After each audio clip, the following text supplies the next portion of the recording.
Okay. So நான் இதெல்லாம் தாண்டி சில பேர் சொல்ற விஷயங்கள் வந்து உங்ககிட்ட கேட்கிறேன். ஆடியோ லான்ச்ல தனுஷ் சார் எப்பயுமே ஒரு விஷயத்த வந்து பேசிருவாரு. முன்னாடி நடந்த விஷயத்த ஆடியோ லான்ச்ல அதுக்கு பதில் குடுப்பாரு. நமக்கே தெரியும். அவரு வந்து அந்த மாரி விஷயங்கள்லாம் பண்றனால தான் அவரோட படங்கள் கொஞ்சம் காலங்களா வந்து ரொம்ப ஹிட் ஆகுறது இல்ல. அவ்வளோக்கு தனுஷ் சாரோட படம் ரொம்ப லோவா போயிட்டு இருக்கு அப்படின்னு சொல்றாங்க. உண்மைதானா? அந்த காரணத்தினால தான் ரொம்ப லோவா போகுதா? இல்லங்க. என்ன பொறுத்தவரைக்கும் அவரு பிளான் பண்ணி தான் ஸ்கிரிப்ட் செலக்ட் பண்றாரு. இத நான் ரியாலிட்டி பேசணும்னா, அ ஒரு ஒரு ஒரு மேம்பட்ட இடத்துல போய் ஒர்க் பண்ணிட்டோம்.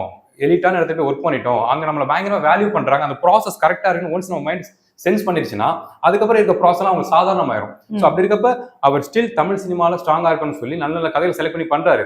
அவர் நெனச்சா, என்ன பொறுத்தவரைக்கும் அவர் நெனச்சா, ஒரு பிளாக் பஸ்டர் ஸ்கிரிப்ட்ல ஃபிக்ஸ் ஆகி பெர்ஃபார்ம் பண்ணி ஹிட் குடுக்க முடியும். அவருக்கு அது தெரியும். ஆனா இப்ப அவருக்கு அது தேவைப்படலன்னு நான் சொல்றேன்.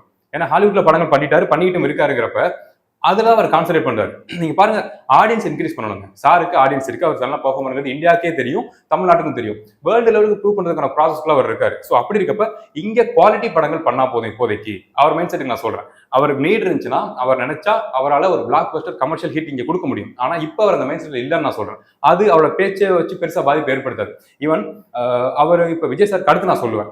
சின்ன வயசுல இருந்தே மீன்ஸ் அந்த இண்டஸ்ட்ரியில வந்ததுல இருந்தே அந்த எதிர்மறையான கருத்துக்களை ஃபேஸ் பண்ணி வந்த நடிகர்கள் இவர் ரொம்ப முக்கியமானவர். இது ஒரு உடம்பா, இது நடிக்குதா அப்படின்னு அவர் கெரியரை ஸ்டார்ட் பண்ணாரு. சோ அப்படி இருக்கப்ப அதை ப்ரூவ் பண்ணி முடிச்ச ஒரு நடிகருக்கு இண்டஸ்ட்ரியில என்ன வேணா பண்ணிட முடியும். சாலிட் எதுக்கு சொல்றேன்னா, ஹேட்டர்ஸ் அப்போலேருந்தே சாருக்கு இருக்காங்க. அவங்க சார் என்ன பண்ணாலும் ஹேட் பண்ணி தான் இருப்பாங்க. மீன்ஸ் அந்த ஆடியோ லான்ச்ல பேசுற விஷயங்கள்லாம் இருக்குல்ல, அதை ஹேட் பண்ணி தான் இருப்பாங்க. ஆனா அதே அளவுக்கு சப்போர்ட்டர்ஸ் இவங்க கேதர் பண்ணிருக்காங்கல்ல, கெயின் பண்ணிருக்காங்கல்ல, அவங்களோட கான்ஃபிடன்ட் லெவலுக்கு இந்த ஹேட்டர்ஸ் அந்த ஸ்பீச் அந்த மீம் ட்ரோல்லாம் ஒர்க் அவுட் ஆகாதுன்னு நான் சொல்றேன். ஏன்னா இந்த அளவுக்கு ஹேட்ரட் உள்ள ஒரு ஆக்டர் இவ்வளவு எஸ்டாப்ளிஷ்டா பவரா பெர்ஃபார்ம் பண்ணவே முடியாது. டவுன் ஆயிருவாங்க. ஒரு லெவலுக்கு மேல அவங்களால சஸ்டெயின் பண்ண முடியாது. ஏன்டா அவளை ஹெல்ப் பண்ணீங்கிற ஒரு கன்ஃபியூஷன்ல போயிருவாங்க. சில ஆக்டர்ஸ் நான் பேர் சொல்ல வரும்போது அவங்க டவுன் ஆகி நான் பாத்திருக்கேன். ஸோ அப்படி இருக்கப்ப இவர் ஸ்டில் சஸ்டெயின் பண்றாரு, பவர்ஃபுல்லா ஆக்டரா இருக்காரு, இந்தியாவை ரெகனைஸ் பண்ணுது, வேர்ல்டு ரெகனைஸ் பண்ணுதுன்னா அவரு இந்த மாதிரி விஷயங்கள்லாம் கண்டுக்கிறது இல்லைன்னு நான் சொல்றேன். அது அவரை பாதிக்கிறது இல்லை. கண்டிப்பா.